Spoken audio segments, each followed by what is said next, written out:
Au sujet de nos sœurs Ambeng, j'ai envie de dire un mot, parce que tout à l'heure j'ai suivi une réaction qui m'a fait rigoler. Je me suis dit, bon, je fais une petite vidéo. Il ne faut pas être naïf. Très peu, je ne peux pas dire tout le monde parce qu'il ne faut pas généraliser, très peu sont celles-là qui peuvent vraiment avoir cette maîtrise, rester elles-mêmes, respecter leurs hommes, leurs copains, leurs maris et tout. Une fois qu'elles sont en Europe, elles ont un certain confort de vie qu'elles n'avaient jamais connu au Cameroun. Je vais prendre un exemple très simple. Tu vois une fille par exemple qui est misérable, qui est pauvre, qui est sortie d'une famille très pauvre, qui ne sait pas c'est quoi avoir son espace à elle, avoir par exemple son propre lit. Tu vois, une fille qui se sert encore sur le lit avec ses petits frères et sœurs comme ça là. Il y en a même là parfois, c'est des maisons à vos marques pré-pâtées, tu pousses comme ça, le vent passe là, ça renverse les bêtises. Une fille comme ça, qui n'a pas cette habitude-là d'avoir son espace, qui n'est pas sûre qu'elle va manger un repas, vraiment un repas consistant, entrée, plat de résistance, dessert, par jour. Une fille comme ça, qui pour aller à l'école fait des kilomètres à pied, aller-retour, qui parfois même à l'école, même quand elle est sur les bancs à l'université, n'arrive même pas à manger, elle n'est même pas sûre qu'elle va pouvoir manger un bon repas au courant d'une journée. Elle ne peut pas aller se faire belle parce qu'elle n'a pas assez d'argent. Elle ne peut pas, elle est toujours en train de dire à une de ses copines, pardon, prête-moi ceci, prête-moi cela, prête-moi. C'est une fille qui est pauvre, qui n'a rien. Vous imaginez une fille comme ça, arriver une fois en Europe et elle découvre ce qu'elle n'a jamais eu en Afrique. Non mais soyons sérieux. Il y a de fortes chances, heureusement que toutes ne sont pas comme ça, mais il y a de fortes chances que cette fille-là, qu'elle pète un câble. Il y a de fortes chances qu'elle pense qu'elle n'a pas besoin de l'homme et qu'elle peut s'en sortir toute seule. Puisqu'elle va arriver dans un confort, c'est-à-dire qu'elle est partie du Cameroun. Elle n'avait jamais su c'est quoi avoir sa propre chambre, avoir son propre lit, avoir sa penderie avec ses vêtements et tout ça, avoir sa garde-robe, sa douche à l'intérieur. Elle n'avait jamais connu tout ça. Du jour au lendemain, elle arrive en Europe et elle est sûre que même si elle n'est pas sous le même toit qu'un homme, même si elle est dehors, elle appelle, elle dit qu'elle n'a pas où dormir. Elle appelle le service d'urgence, d'hébergement d'urgence, on lui trouve un petit espace où elle peut jongler. Si elle sait qu'elle peut se battre par là, elle peut tourner par tous les moyens, puisque de toute façon, étant une femme, en Europe, bah, on ne va pas la laisser dehors comme ça. Si elle sait que avec ces avantages-là, elle peut pour la première fois dans sa vie, après les procédures et tout le reste, avoir son propre appartement. C'est pour ça que vous voyez les femmes ici, elles grondent, elles crient. Je suis chez moi. Mais la même fille n'aurait jamais pu utiliser le mot de chez moi au Cameroun, au Congo, ou je ne sais où. Non, c'est chez nous. Parce qu'on dit généralement c'est chez nous, on ne dit pas chez moi.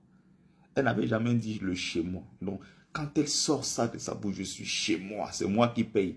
Et même quand elle te dit c'est moi qui paye, je paye là, parfois comme ça c'est 50 €. C'est-à-dire le loyer peut coûter 600 €, 500 €. Tu vas voir ce qui sort de ses propres poches, c'est peut-être 100 €. À peine même. L'État prend le reste en charge. Il y a des aides à gauche, les aides à droite, les aides. Donc, imaginez pour la première fois de sa vie, elle a son propre appartement avec son nom. C'est-à-dire que c'est son espace à elle. Elle a des chambres et tout. Il y en a qui ont 2, 3 chambres là, libres. Parfois, d'autres même font des sous-locations.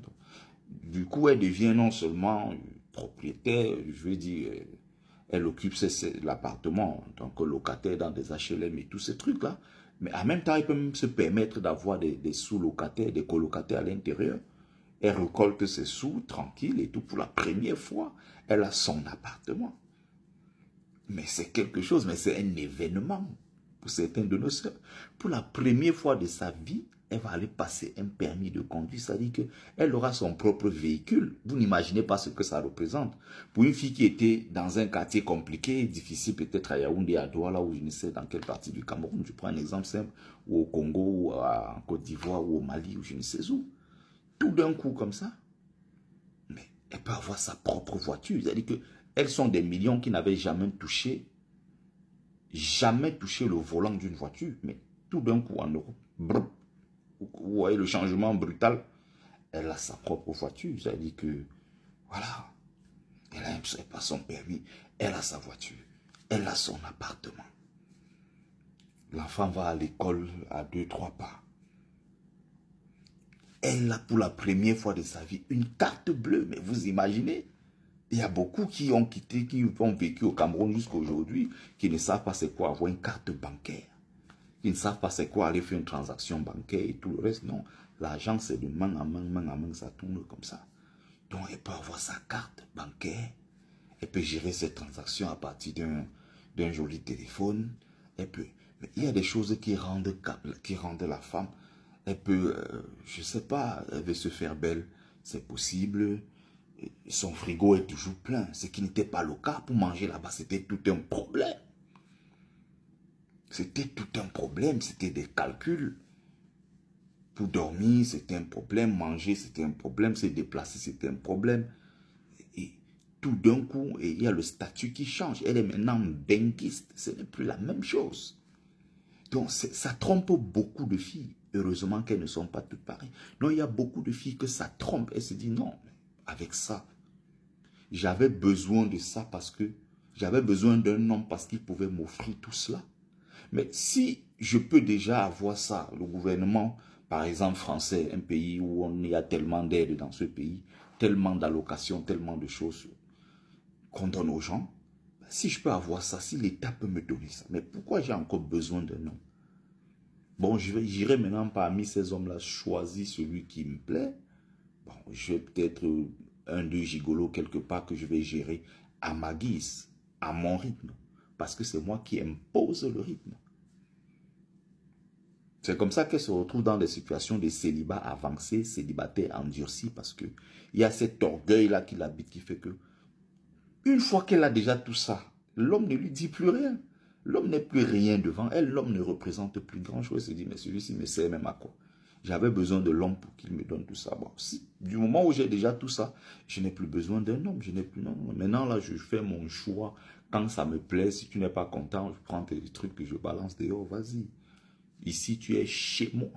Or, ce chez moi-là, elle n'aurait jamais pu dire ça en Afrique, c'est le chez nous. Elle dort avec sa l'oncle, la tante, l'autre dort ici, le père ici, la mère là, on jongle, on jongle, on jongle. Un repas, il y a des maisons où si tu n'es pas là à l'heure même du repas, tu ne manges pas.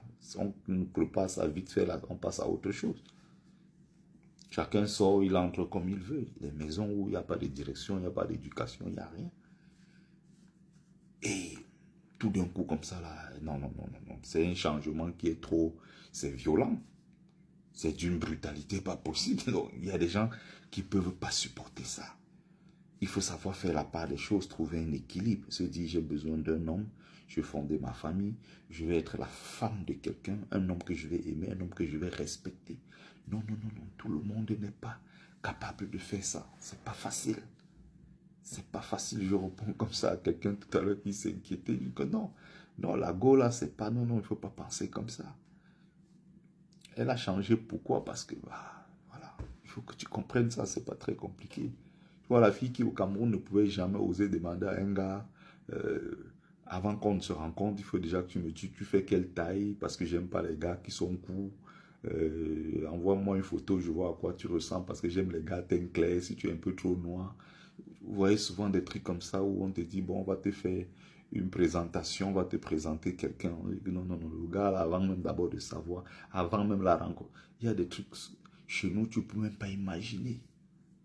Mais c'est ça, tu vois, la même fille en Europe, maintenant, va te dire que non, je trie. Le gars, là, il doit faire au moins 1m90. Je veux les gars clairs, grands de taille, 1m90 minimum et tout. C'est parce que, voilà, il y a eu un changement. Et c'est quand sa situation change que tu vois son vrai visage, je ne sais pas. c'est pas des choses faciles à vivre. Il y a un gars tout à l'heure, là, franchement, je l'écoutais dans un live, là, il faisait un témoignage, moi, ça m'a fait rigoler, frère. C'est pas facile. C'est pas facile.